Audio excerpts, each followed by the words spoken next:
Well, welcome back to my channel. And since I've been gone, I've been working on a few things.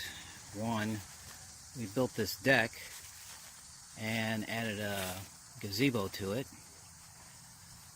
The gazebo is a Kozyard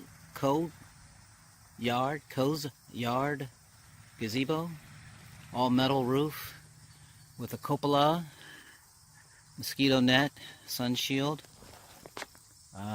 Also, it comes with rain gutters on the top to stop the water falling off the top of the roof when it rains. That's another selling point that I liked. This deck was all reclaimed wood that we had in the barn, and I repurposed it, put it on the old table saw and cut it down and made all the pieces, as you see, including the steps. The gazebo is a 10 by 12 foot, and I want to give you guys a little look and see how he did it. This is very nice. Reasons why we went with this particular one was the cupola at the top to let the heat out. Also, we have a propane little fire pit that goes in the middle, and the heat can go up and escape out when it's on a cool night. The rain gutters, let you guys take a look up here. Okay, that was a quick glance, but rain gutters sold me on it. The mosquito net. A couple things that I did different on this is we added the magnetic door here. You can choose whatever door you want. Go online like I did. Amazon has like 1 million of them. Do the reviews. Pick the one you like. The particular one we got here has 26 magnets in it. That's why we got it. Let me get there and slice it open. Because the first thing that you're going to get tired of if you buy one of these gazebos is having to unzip it all the time to go in and out. And we're not doing that anymore. So we did that.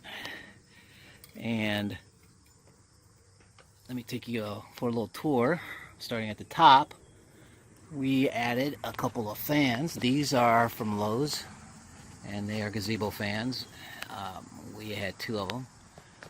They comes with hooks up there for you to have them, but there's a mosquito net up here. So how do you hook the fans up when you got a mosquito net up here? So my fix was to put a bar below the mosquito net to hang the fans on. Okay, and these fans are 3 speeds. Low, medium, and high, which is really cool. We have the old-fashioned Edison lights up, which are 48 feet long, and we have 24 bulbs, which is a hard one to find. And this is like almost a lap and a half around this 10 by 12 foot gazebo. Although my wife's added some decorations. Of course, everybody's had sales on patio furniture, so we picked up a couple things.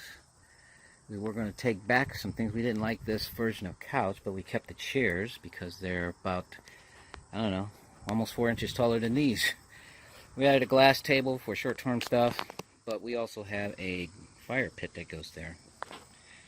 And I'm telling you, if you don't have one of these, if you don't have the money to build a framed up room, for the small money you did here, this is great. I mean, we close the sunshade, stop the breeze. I can sleep out here till 11:30 at night.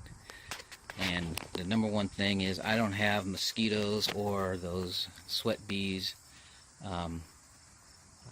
flying around in my face. I just kind of sit here and chill out and enjoy it.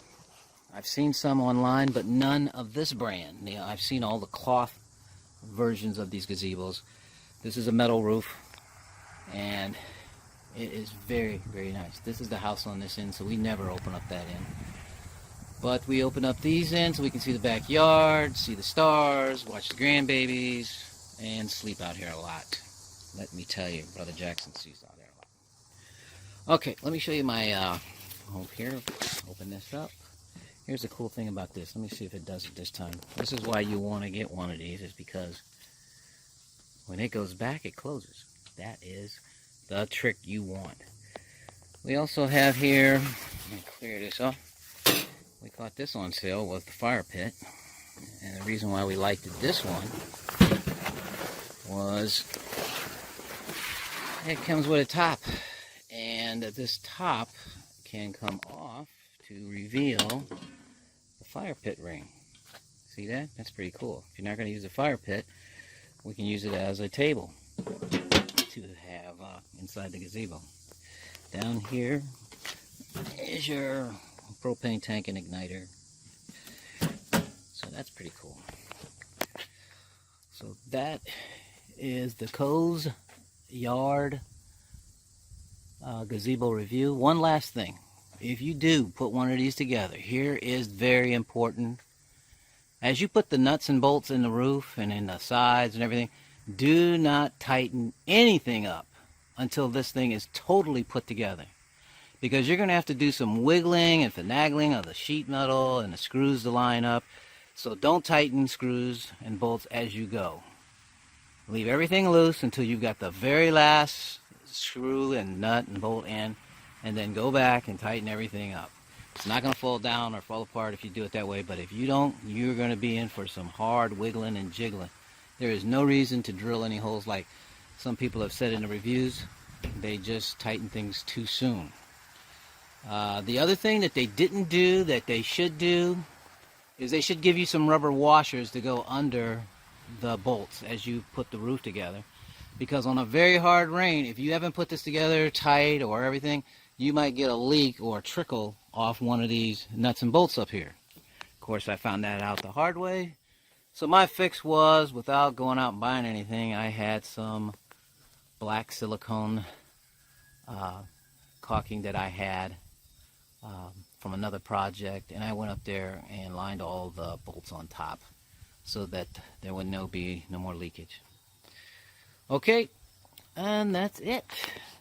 That is the end of my review. This is Jetman, and I'm out.